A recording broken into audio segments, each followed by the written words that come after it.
deux sections à cette présentation. Une première qui va regarder la violence misogyne envers les femmes dans la généalogie de Matthieu et l'autre qui va regarder à partir d'une perspective post- ou décoloniale pour voir est-ce qu'il y a une violence coloniale aussi qui s'y inscrit.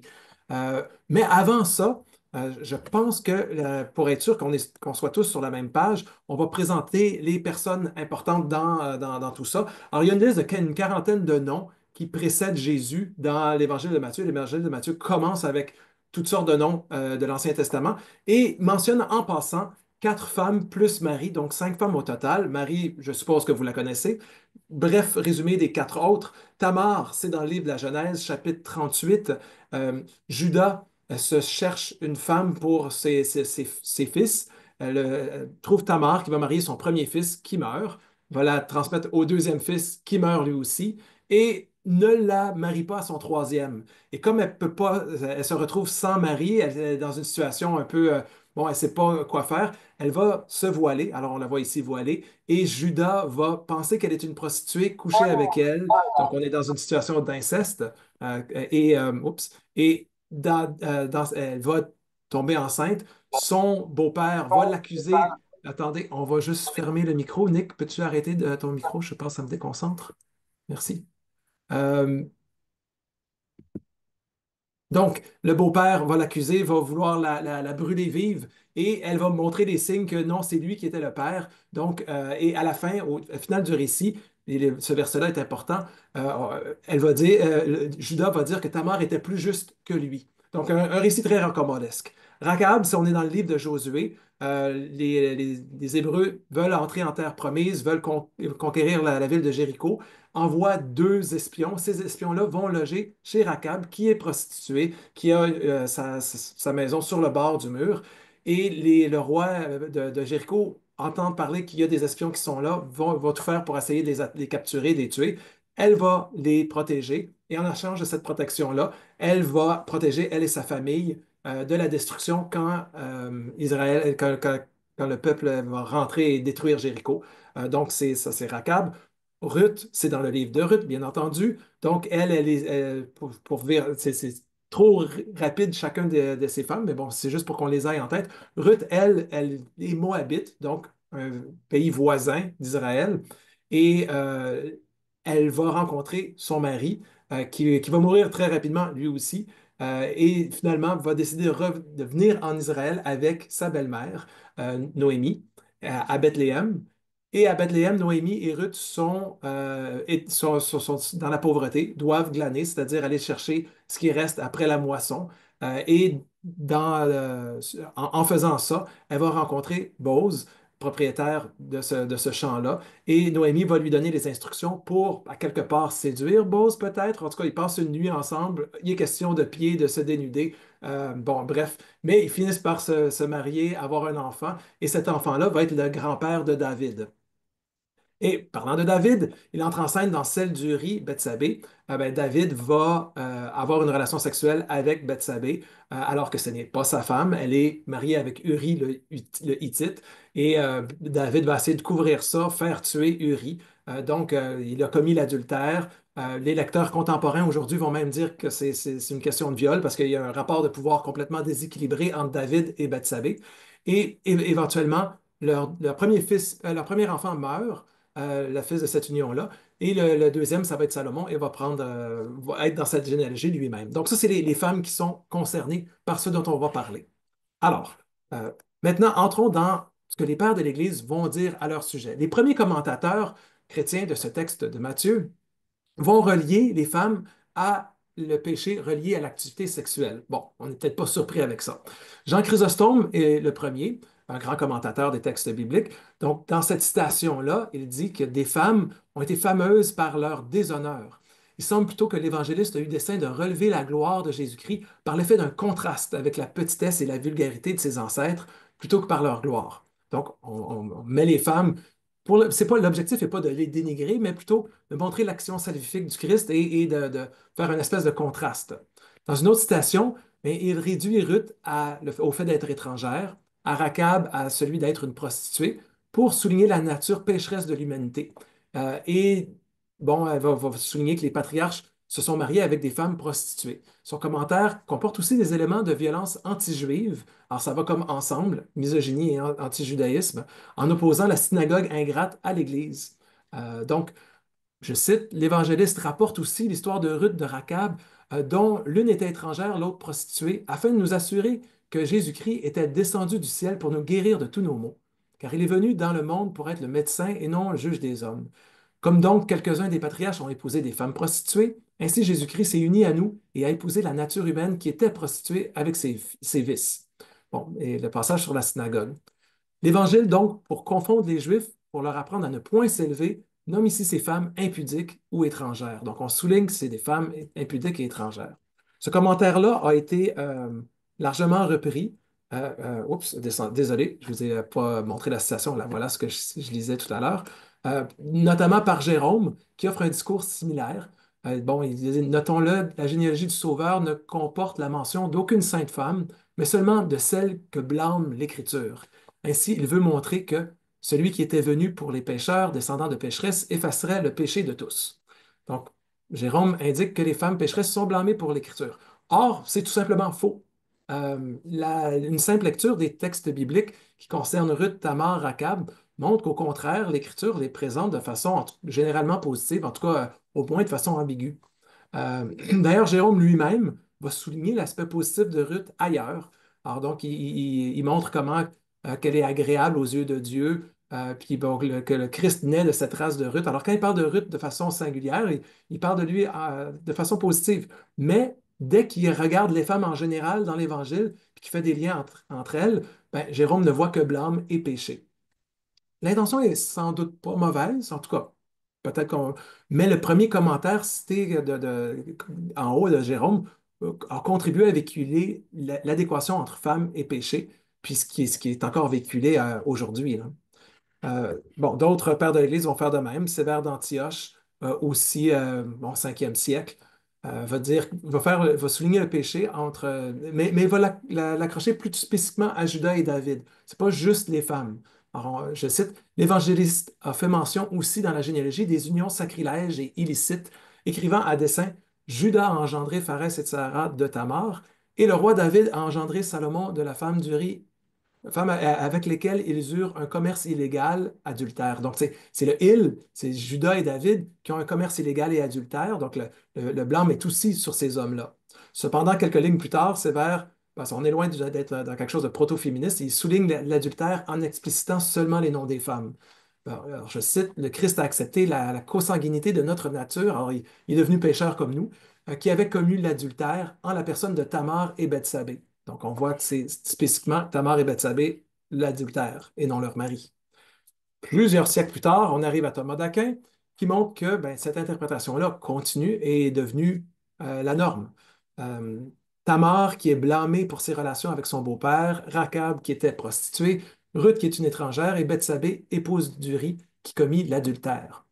Donc, Thomas d'Aquin poursuit l'interprétation traditionnelle en représentant les trois femmes par un blâme concernant leur sexualité et le fait d'être étrangères dans le cas de Ruth. Puis on va voir, on va en reparler tout à l'heure, mais c'est très, très, très, très réducteur et même faux ce que Jérôme dit à propos de ces femmes-là quand on lit les textes bibliques dont ils sont question. Mais tout ça a laissé des traces. Quand on arrive aujourd'hui, ou en tout cas très récemment, au 20e et 21e siècle, les exégètes modernes vont reprendre ces pistes interprétatives-là, avec peut-être un peu plus de nuances, mais c'est quand même là. Alors, par exemple, j'ai pris Barclay Newman, qui contraste la pureté de Marie avec l'impureté sexuelle de Tamar, Rachab et Bethsabée. Je vous le cite en anglais. The inclusion of Mary in this list of women may be a means of contrasting her sexual purity with the sexual impurity of Tamar, Rachab et Bethsabée. Donc, Marie est pure comme autant que Tamar, Rachab et Bethsabée sont impurs. Donc, ils sont là. Pourquoi? Parce qu'ils sont impurs pour faire contraste avec Marie. Leon Morris souligne aussi la mauvaise réputation, il est morally dubious, de ces trois personnages féminins pour les opposer à Marie. Donc, on reprend cette façon de blâmer les femmes pour élever une de celles-ci, Marie. Donc, Morris, dans son articulation théologique de la grâce, considère le péché et l'étrangeté comme des éléments positifs parce qu'à quelque part, ça montre la nécessité du salut. Donc, c'est l'espèce d'entourloupette théologique pour dire, bon, il faut parler de péché, puis on va le parler par rapport à ces... Mais dans le fond, c'est pour parler du salut de Jésus, donc quelque chose de positif, là. Bon, pas trop sûr. Un autre exemple, J.P. Hyle parle de l'attribution de la sexualité négative aux femmes pour souligner le péché inhérent à la lignée davidique renversée par Marie. Je le cite, bon, traduit en français. Si Tamar et la femme d'Uri pointent vers le péché inhérent à la royauté davidique, Marie enfante le Messie davidique qui renversera et éliminera ce péché. Ainsi, l'accouchement du Christ davidique par Marie continue l'accomplissement par Rachab, Ruth et la promesse universelle d'Abraham. Donc, comme Sévère d'Antioche, il souligne que le péché réside du côté de Judas et de David et non juste sur l'ensemble des femmes, mais son articulation du péché inhérent à la lignée des rois davidiques, caractérisée par la méchanceté, devient une forme d'antijudaïsme. Donc, on a ça, hein, c'est ou bien les femmes et ou le judaïsme qui est négatif. Bon, c'est sûr qu'il a raison que Matthieu 1 porte une critique de la monarchie davidique, hein. Le roi David est souligné tout de suite avec sa faute, son péché, mais il oublie de dire que cette généalogie de Jésus construit Jésus comme un Messie, fils de David, fils d'Abraham. Donc, c'est un texte juif en soi. Donc, une critique interne. Euh, c'est pas comme si c'était eux qui sont négatifs, cette lignée davidique-là, qui est renversée par Marie. Non, et elle en fait partie aussi. En tout cas, bref, tout ça pour dire qu'on a encore des exemples d'interprétations misogynes de ces femmes-là dans les interprétations contemporaines.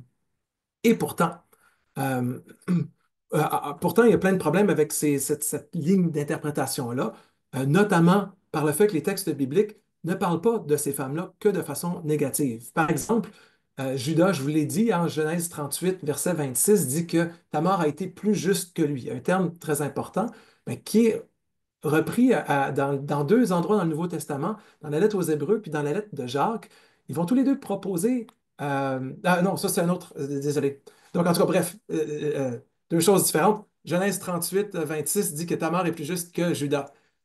Hébreu et Jacques, que je suis en train d'introduire, proposent que Rachab est un modèle de foi et de foi en action, tout comme Abraham. Donc, c'est quand même particulier.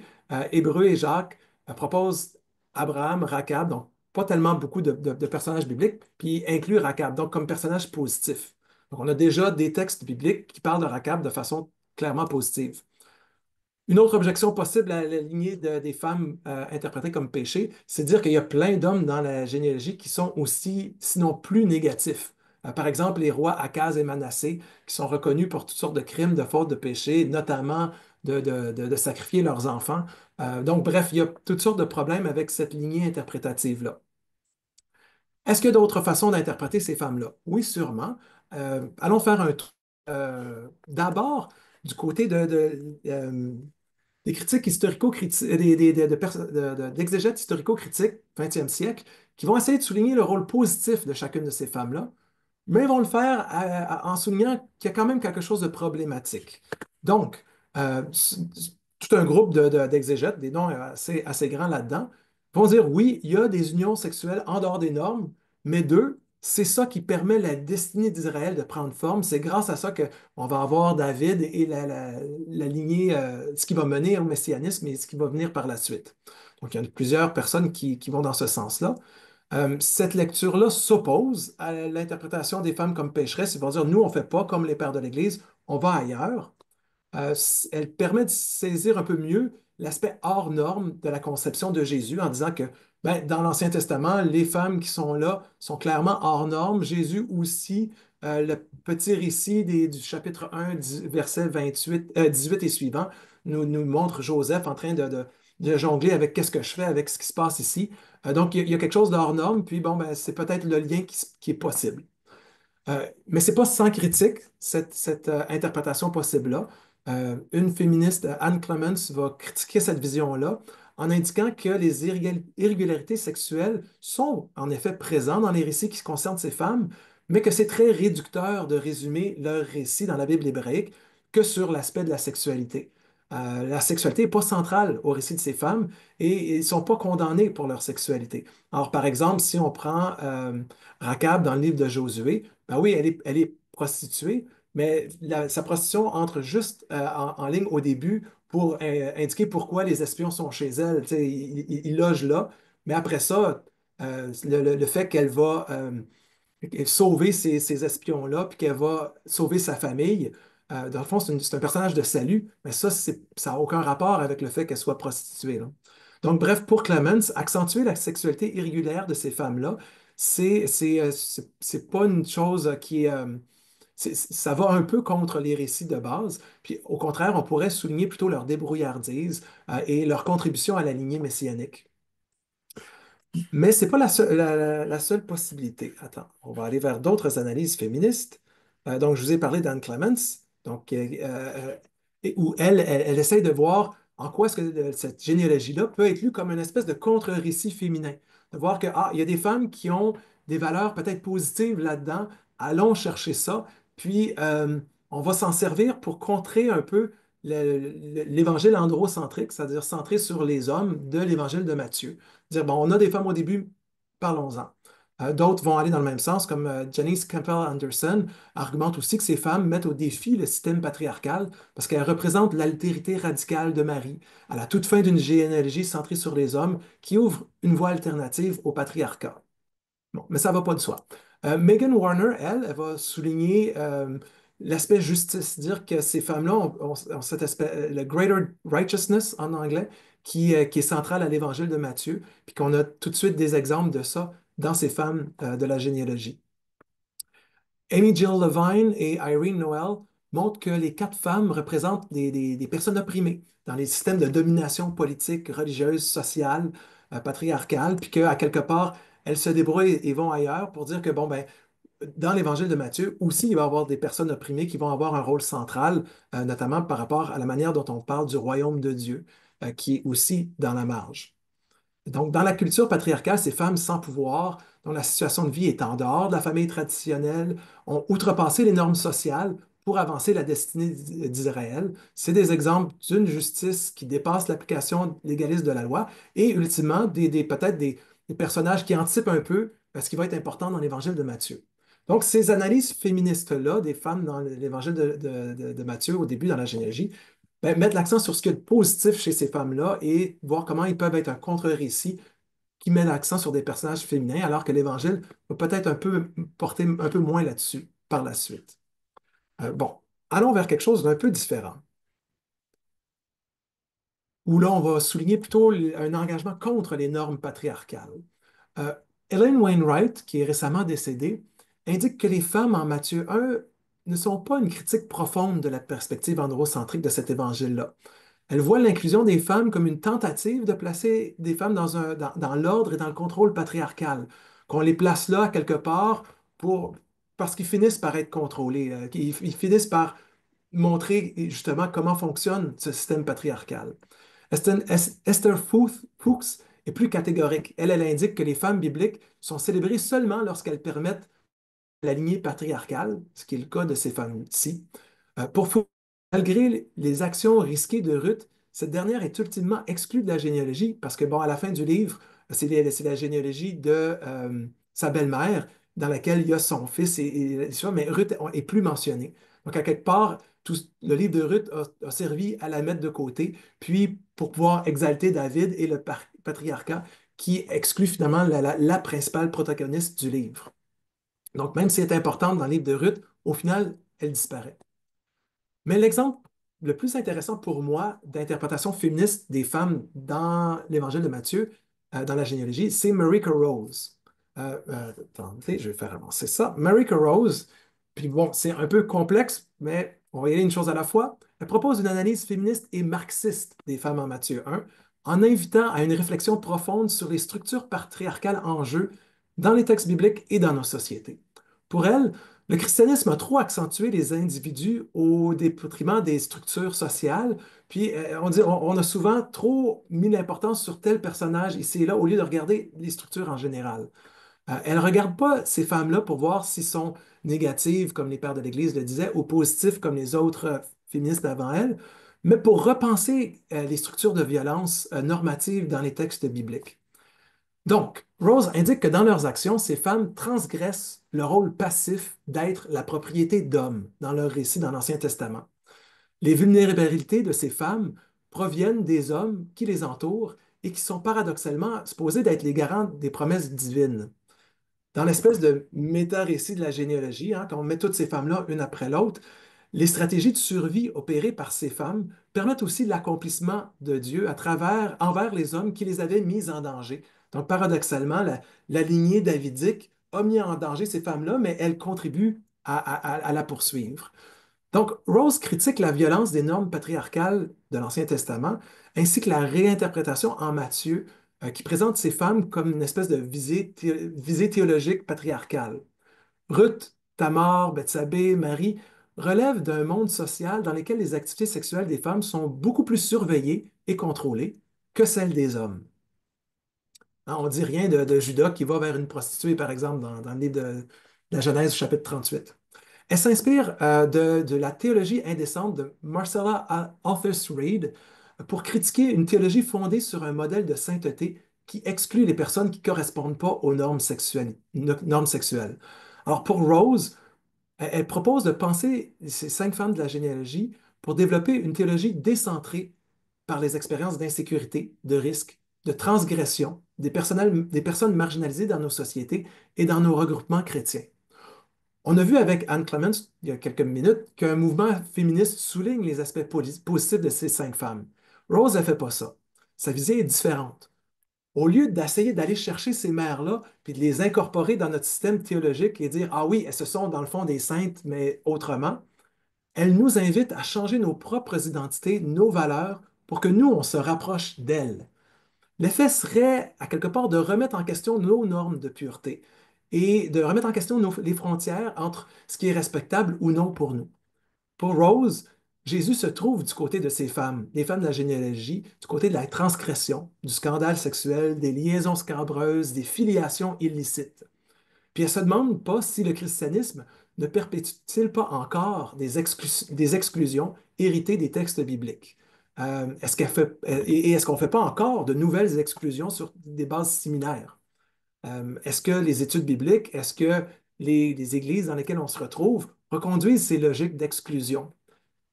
Bon, alors moi-même, tu sais, quand je regarde le nombre de femmes qui font des doctorats avec moi, ben, il est beaucoup plus faible que le nombre d'hommes qui le font. Pourquoi est-ce qu'il y a moins de femmes que d'hommes qui sont investis dans les études bibliques? Hein, il y a quelque chose à continuer à penser. Bon, Marika Rose nous pointe vers une histoire très intéressante. Puis là, l'image que vous voyez est autour de cette histoire-là. On se retrouve à Lyon, en 1975, donc en France, à Lyon, à l'église de Saint-Nizier.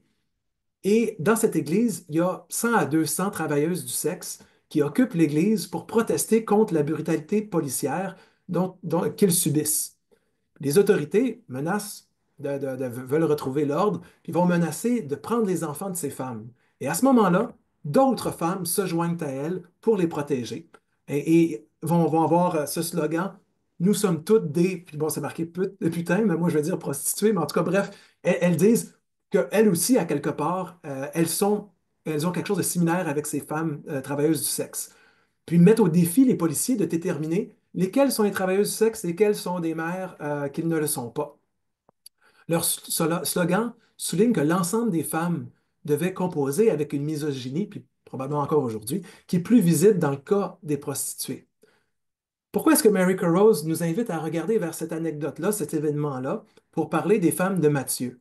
Ben, simplement pour nous offrir une chance de nous lever du côté des travailleuses du sexe de Lyon, mais aussi des mères de Jésus, euh, par exemple avec Rachab, les travailleuses du sexe et prostituées.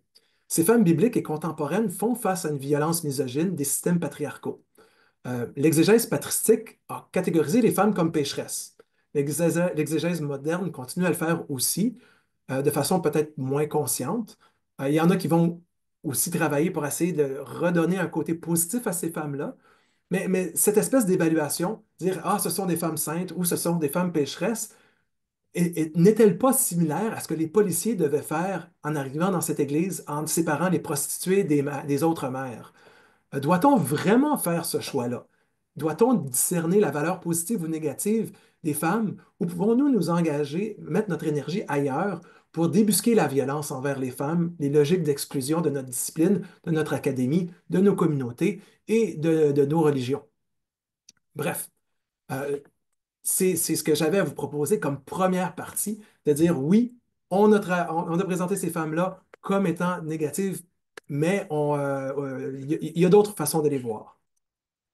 Vers une interprétation décoloniale. Ça, c'est peut-être un peu plus neuf ou différent. Euh, une des façons classiques d'interpréter les femmes dans la généalogie de Matthieu, puis j'en ai retrouvé au moins une quarantaine de chercheurs, c'est de voir que, je pense que j'ai leur nom ici, c'est de voir que ces femmes sont incluses dans la généalogie de Matthieu comme des étrangères qui anticipent l'universalité du salut. C'est quelque chose de très courant euh, de dire ça. Puis, c'est pas faux, mais il y a des problèmes avec ça. Pour critiquer cette position-là, euh, je vais aller vers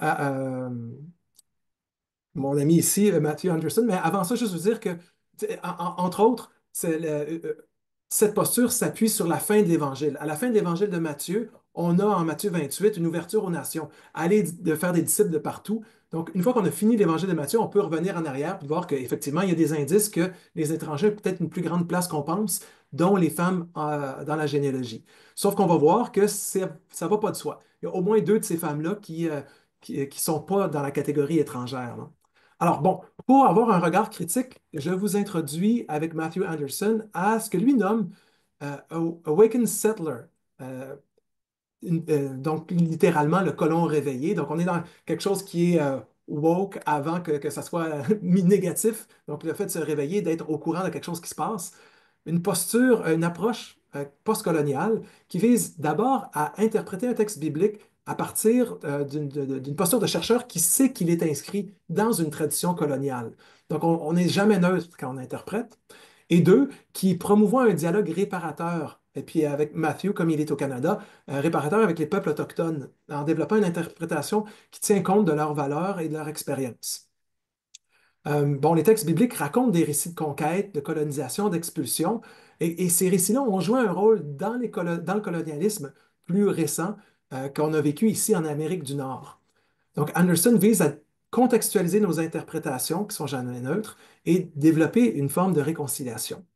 Le premier mouvement proposé par Anderson, c'est dans l'auto-identification critique du chercheur par rapport à l'histoire coloniale. Donc moi-même, j'ai réfléchi pour la première fois de ma vie en lisant Anderson où je suis, moi, dans cette histoire de colonisation. Puis par mon père, ben, je suis descendant de colons anglais qui sont venus s'établir en Amérique au 17e siècle. John Donne faisait partie des premiers colons qui se sont établis à Plymouth. En plus, il était diacre dans cette église-là, à Plymouth. Et ils se sont établis sur un village autochtone décimé par les maladies européennes. Par ma mère, je suis descendant de colons français qui ont pris possession des terres sur le bord du Saint-Laurent il y a 300 ans. Puis, comme Québécois, moi, mon identité nationale est marquée par ce colonialisme anglais qui a voulu éradiquer le fait français en Amérique du Nord. Donc, par ça, je suis aussi sensible aux logiques d'assimilation culturelle. Pourtant, les Québécois ont tendance à pas, en tout cas selon moi, pas être conscients que nous aussi, on a participé et on participe encore à la destruction de cultures qui nous ont précédés sur cette terre. On a intégré une espèce de méta-récit dans lequel nous sommes les victimes du colonialisme, mais à quelque part, on est aussi bourreaux. On a reproduit une violence coloniale envers les peuples autochtones. Donc, par mon identité québécoise, je suis conscient d'appartenir à une culture coloniale, mais j'ai aussi développé un soupçon pour débusquer les récits dominants qui utilisent une rhétorique qui vise l'assimilation. Puis bien entendu, ben, j'ai une posture privilégiée en tant qu'homme blanc, professeur universitaire. Donc tout ça, je le dis parce qu'on n'est pas neutre quand on interprète, puis de me rendre conscient de ça va m'aider à mieux comprendre comment je travaille avec les textes bibliques. Euh, D'ailleurs, le colonialisme, faut le dire, c'est pas quelque chose juste au passé. Le pape François est venu en 2002 ici pour demander pardon pour les abus commis par les membres de l'Église et pour la destruction culturelle et l'assimilation forcée. Il dit, je cite, cette doctrine de la colonisation, c'est vrai, c'est pas une bonne chose, c'est injuste. Aujourd'hui encore, on l'utilise à l'identique, avec des gants de velours peut-être, mais on l'utilise encore aujourd'hui. C'est pourquoi nous devons travailler à ce que vous dites, revenir en arrière et assainir, disons, ce qui a été mal fait, tout en sachant que même le colonialisme existe aujourd'hui. Donc, c'est pas juste quelque chose du passé. Alors, revenons à Matthew Anderson. Il nous donne quelques mouvements herméneutiques, quelques pistes à faire quand on interprète un texte biblique. D'une part, d'abord, montrer les erreurs, les omissions, les présupposés d'une exégèse colonialiste, qui en a. Alors, on va regarder ça tout à l'heure avec Matthieu. Déstabiliser l'identification inconsciente des textes bibliques comme synonyme de la culture des colons. De voir que souvent, inconsciemment, dans les cultures coloniales, on va penser que c'est notre récit à nous, puis qu'on peut s'identifier aux personnages, alors que c'est pas aussi automatique. Souligner les voix bibliques qui parlent à partir de perspectives marginalisées, opprimées, autres, différentes. Décentrer l'accent interprétatif vers ce qui semble périphérique dans l'exégèse coloniale. Puis enfin, lire les textes en dehors d'une logique de propriété. Arrêter de présumer que les textes bibliques nous appartiennent à nous, colons, blancs, européens, hommes, mais qu'au contraire, ces textes-là sont inscrits dans les traditions d'autres personnes et que de s'approprier cela, c'est une espèce de violence coloniale. Donc, comment est-ce qu'on peut prendre tout ça pour mettre ça au service des femmes en Matthieu 1 et voir si c'est vraiment une interprétation universelle que de parler d'étrangères qui sont là pour anticiper l'ouverture du salut à tous les peuples? Donc, ma question de départ, c'est de dire, ben, ce salut universel, est-ce qu'il est vraiment universel ou c'est-tu un universel à quelque part chrétien, blanc, masculin, colonisateur, des exégètes occidentaux qui commentent ce texte-là? Une dépossession du texte selon la méthodologie de Wiccan Settler d'Anderson m'aide à briser le lien entre interprètes coloniaux et la généalogie. C'est pas notre histoire, notre famille, c'est un récit de liens familiaux de l'ancêtre d'Abraham à un de ses descendants judéens. Cette histoire ne m'appartient pas, ne nous appartient pas. Bien plus, les interprétations exégétiques occidentales se font à partir des lieux qui ne sont pas décrits par le récit. Et un lieu occidental est un lieu parmi d'autres pour interpréter ce passage-là. D'ailleurs, ni les premiers auditeurs de Matthieu, ni les Jésus, ses disciples, avaient une posture dominante dans leurs sociétés respectives. La naissance de Jésus prend place dans un territoire occupé. Le récit de Matthieu commence à Bethléem, un lieu en marge, même en opposition avec les centres politiques, économiques, religieux, militaires représentés par Jérusalem en Matthieu 2. Les femmes de la généalogie de Jésus n'étaient bien entendu ni chrétiennes ni membres d'un empire colonial. Présenter ces femmes comme l'anticipation d'un salut universel qui déborde Israël vient d'une identification peut-être trop automatique des exégètes avec son peuple, une expression qui arrive au verset 21, et au nous du Dieu avec nous au verset 23. Si vous êtes membre comme moi d'une puissance coloniale chrétienne, européenne, ou un colon québécois, canadien, américain, et que vous faites de Tamar, Ruth, Rachab, Bethsabée, Marie des personnages universaux, c'est-à-dire chrétiens, occidental, masculin, blanc, ben alors cette exégèse coloniale s'approprie un espace qui devrait être aussi habité par d'autres points de vue, notamment par ceux des Cananéens, Moabites, Hittites, Juifs, ou encore des perspectives autochtones, africaines, qui pourraient résister aux récits de conquête qui sont inscrits là-dedans. Prendre conscience de l'enracinement de Matthieu au sein du judaïsme est donc une première étape importante pour déstabiliser notre identification par rapport au texte. La généalogie nous est étrangère. C'est pas de nous dont on parle. En tant qu'exégète chrétien occidentaux, moi, j'ai eu une identification facile à ces personnages-là. C'était comme si j'essayais de comprendre mon histoire, mais c'est pas automatiquement mon histoire, là. Euh, Pourquoi ne sommes-nous pas plus proches est-ce qu'on n'est pas plus proche des Romains dans le texte de Matthieu que de Jésus? Les missionnaires mandatés par l'Église et les colonisateurs mandatés par l'État au Canada n'étaient-ils pas des étrangers sur cette terre-ci, prenant autorité sur une terre qui n'était pas la leur? Bon, pour revenir aux femmes, il y a une Coréenne qui lit ce passage-là, Matthieu 1, à partir d'une perspective décoloniale. Elle va dire en anglais: The female body as site of transgression simply becomes the embodiment of a border that is crossed by men of all sorts. Alors, les femmes de l'Évangile de Matthieu agissent comme une espèce de frontière, et cette frontière-là est transgressée par toutes sortes d'hommes, a été réappropriée par toutes sortes de personnes. Alors, allons voir ça de façon un peu plus spécifique. Attendez. Donc, euh, et d'ailleurs, bon, une première façon de résister au niveau exégétique à tout ça, dire que, oups, il y a un problème, c'est dire que les femmes ne représentent pas les étrangers en général. Ça n'existe pas, ça, un étranger en général. Chacune des femmes en Matthieu 1 a une origine ethnique spécifique. et on peut essayer de les situer dans leur rapport géopolitique spécifique. Donc, par exemple, Marie, elle est judéenne. Donc, elle, c'est clair qu'elle n'est pas étrangère. Bethsabée, ben, elle vit à Jérusalem. Et elle est mariée à un Hittite, donc lui, il est étranger, qui travaille pour l'armée de David, donc il n'est pas si étranger que ça, puisqu'il est soldat de David. Puis s'il est soldat de David, puis il habite à Jérusalem, ben, probablement que sa femme est originaire de la place, là. Donc Bethsabée n'est pas si étrangère que ça, là. Tamar, oui, elle est étrangère à la lignée d'Abraham, euh, mais bon, elle s'est rajoutée au temps de Jacob, dont on est dans le livre de la Genèse, où on raconte les origines des patriarches, où en fond, il n'y a personne qui est encore juif, là. Elle va se marier avec Judas va être un de ses patriarches, un des fondateurs des 12 tribus. Donc oui, elle est étrangère, mais tout le monde l'est dans ce récit-là à ce moment-là, là. Euh, Ruth, elle, oui, elle, c'est clair, elle est moabite.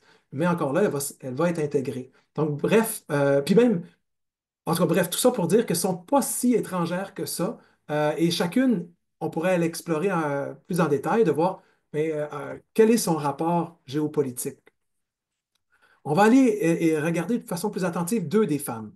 D'abord Rakab, désolé, puis après, on ira voir Tamar. Donc, Rakab, euh, elle peut être vue comme, entre guillemets, la bonne autochtone. Bon, des exégètes qui sont ici en Amérique du Nord, mais de tradition autochtone, Dory Rowlett et Laura Donaldson comparent Rakab à Pocahontas, un personnage de Disney qui joue le rôle de cette bonne autochtone. Parce que dans les deux cas, elles prennent le côté des colonisateurs au détriment de leur propre communauté.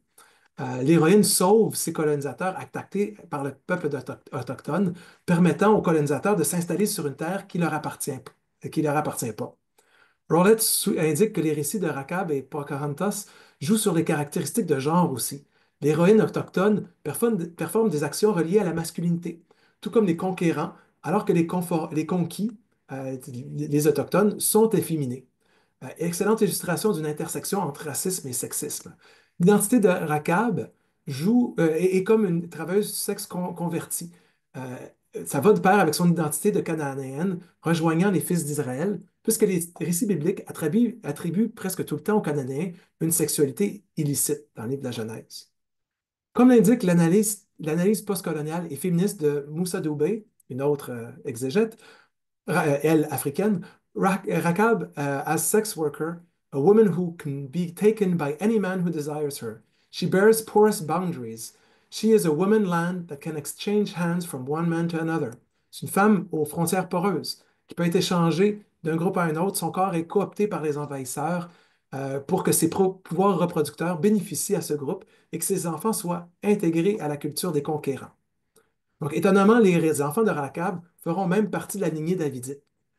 Bon, comment comprendre ça? Est-ce que c'est euh, pour dévaluer David, dire qu'il y a une étrangère dans sa lignée? Est-ce qu'au contraire, c'est une façon de dire que sa lignée est plus universelle? Une espèce de marqueur de puissance conquérante, dire que la lignée davidique a réussi à assimiler certains Cananéens et en massacrant d'autres? Peut-être. Mais pour survivre, Rakab abandonne son identité propre, ses racines, son peuple, ses divinités et sa terre en s'intégrant aux conquérants. Elle incarne l'altérité transformée par assimilation. Outre l'assimilation, le sort des habitants, des animaux de Jéricho est complètement détruit, sauf pour la famille de Rakab. Donc, éradication ou assimilation, c'est comme le choix qui est offert dans la logique coloniale. Puis c'est ce qui s'est passé ici en Amérique du Nord, hein. Soit l'éradication par les guerres ou la maladie des Autochtones ou l'assimilation avec les pensionnats anti-autochtones. La Commission Vérité et Réconciliation parle d'un génocide culturel, mais plusieurs parlent d'un génocide tout court, dont le pape François. Du point de vue des conquérants, il y a une profession de foi de Rakab qui est très importante. Euh, du point de vue des conquérants, on en parle de façon positive, dire, ah wow, regardez la foi de Rakab, la foi en Dieu d'Israël, mais c'est une foi qui est basée sur une violence coloniale. Je vous cite juste les passages violents, là. Attendez, juste, c'est ça. Donc, l'épouvante s'est abattue sur nous. Tous les habitants du pays ont tremblé devant vous. de ce que vous avez fait aux deux rois des Amorites. Chacun a le souffle coupé devant vous, car le Seigneur, votre Dieu, est Dieu là-haut dans le ciel et ici-bas sur terre. Puisque j'ai agi loyalement envers vous, vous agirez loyalement aussi envers ma famille, mon père, frère, sœur, tous ceux qui est à eux et que nous arrachez à la mort. Alors donc, c'est pour survivre qu'elle fait cette confession de foi-là et qu'elle prend comme Dieu, le Dieu d'Israël. Donc, c'est loin d'être un modèle de foi tel que on pourrait se l'imaginer aujourd'hui comme une foi. Ben, c'est ça. C'est une foi qui est sous l'emprise de la violence, là. Une violence coloniale. Rakab est un personnage d'un récit écrit aussi par la culture conquérante. On n'a pas accès à une voix autochtone.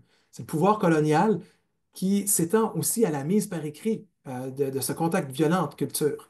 Les Cananéens en Josué n'ont pas de valeur propre. Ils existent pour être exterminés en bataille.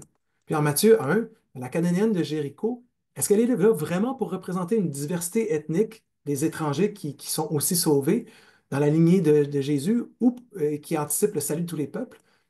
Point d'interrogation. Sa présence ne démontre-t-elle pas plutôt, comme en Josué, que les autres ont été assimilés à la culture conquérante qui se réclame de Dieu, puis qu'il faut porter attention à ça? Alors, allons vers une dernière figure, on s'en vient vers la fin de notre exposé, Ruth, que je vais présenter comme figure de déracinement. Or, les textes bibliques rappellent constamment que Ruth est la Moabite, la Guéra, l'immigrante qui vit dans le pays.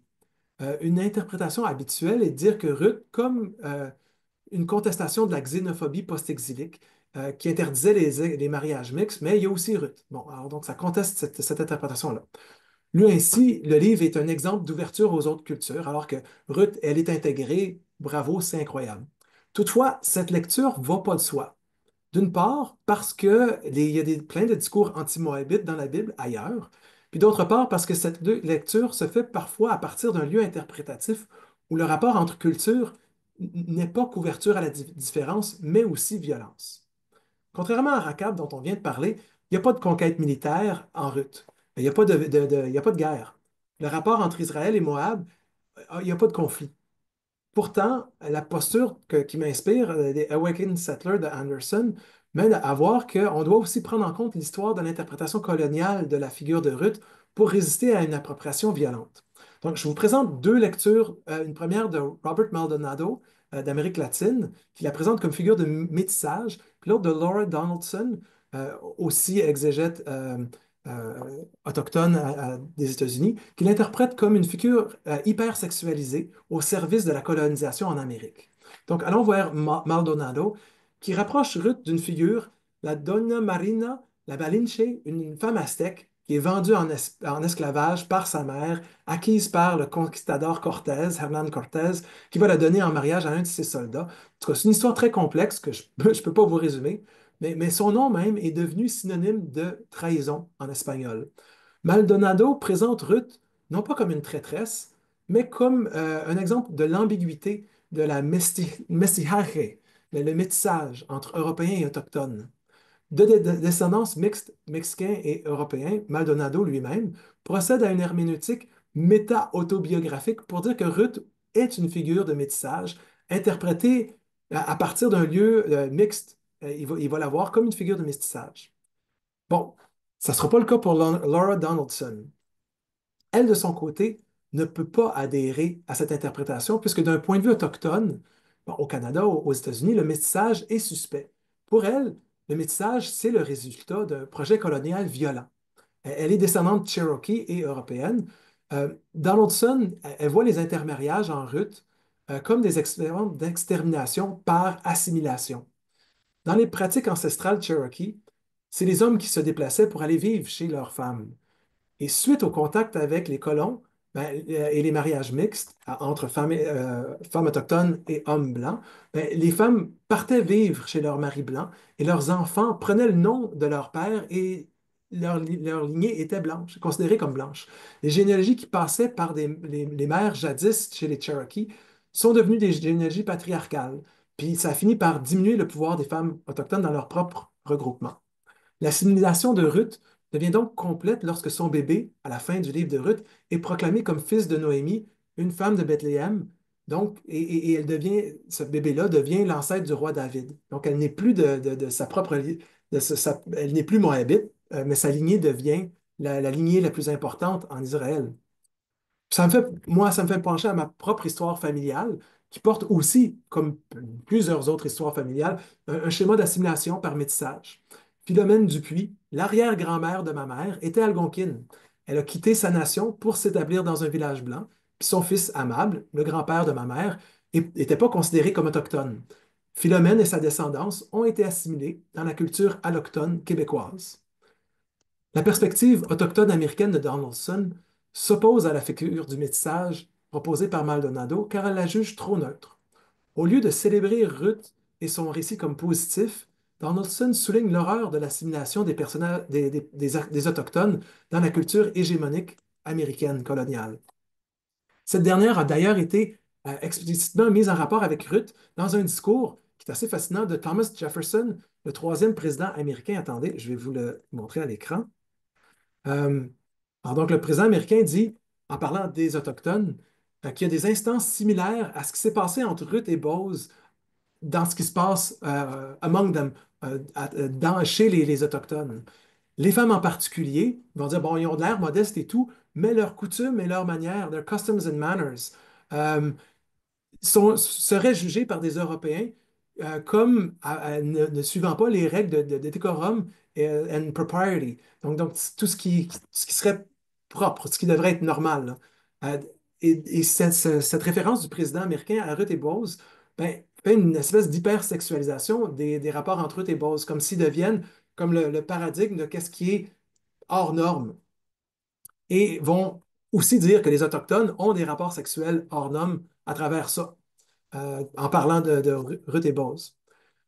À l'instar de Marika Rose, dont le travail est d'exposer les normes patriarcales, comme je vous parlais tout à l'heure dans une culture, c'est possible de se demander s'il y a aussi un rapport à la propriété dans ce discours de Jefferson, qui concerne les femmes en Matthieu 1, qui doivent composer avec les normes patriarcales.